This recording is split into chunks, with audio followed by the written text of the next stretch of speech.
Magandang araw mga kababos. Narito ang latest news ngayon sa PBA. Commissioner Willie inanunsyo na official ng PBA guest team ang Macau Black Bears para sa PBA 50th Commissioner's Cup. San Miguel Beermen may bad news sa Commissioner's Cup. At Converge may trade updates ulit.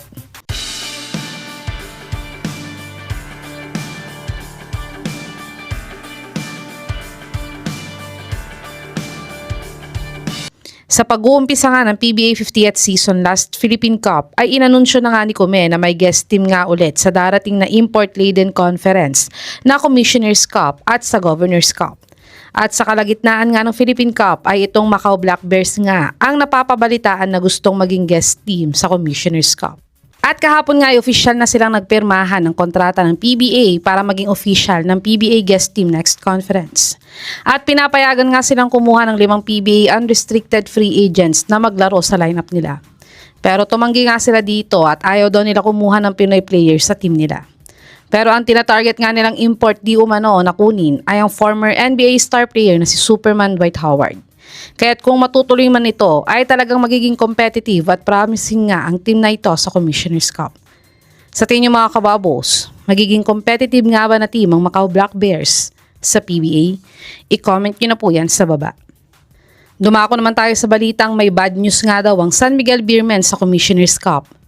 Ang San Miguel Beermen nga ay back-to-back Philippine Cup champions.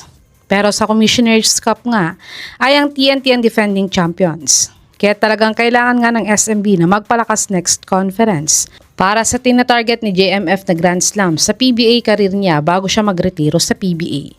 Ngunit ang problema nga lang nila ngayon ay wala pa din silang import sa team. Dahil nakapirma nga ng kontrata sa KBL ang original import nilang si Benny Butchart. At ayon nga sa team manager nilang si Sergi Abanilla, ay wala pa daw talaga silang import dahil biglang hindi daw naging available si Boatwright. Pero naghahanap na daw sila ng ipapalit sa kanya as soon as possible. Kayo mga kababos, sino ang import na dapat makuha ng SMB bilang replacement import nila kay Boatwright sa Commissioner's Cup? I-comment niyo na po yan sa baba. Tumungo naman tayo sa balitang may trade updates daw ulit ang Converge. Kaka-trade nga ng Converge sa 3 players nila kapalit ng star player na si The Beast Calvin Aveva. At kahapon nga ay ang unang practice ni The Beast para sa Converge. Pero ayon sa legit source na to ay ino-offer nga doon ng NLEX si JV Mocon sa Converge kapalit ni Larry Muyang. Dahil kulang na kulang ngayon sa big man ng NLEX Road Warriors. Kayo mga kababos, papayag ba kayo sa Mocon Tumuyang trade? O magpapadagdag pa kayo ng offer sa NLEX kung talagang gusto nilang makuha si Larry Muyang? I-comment niyo na po yan sa baba.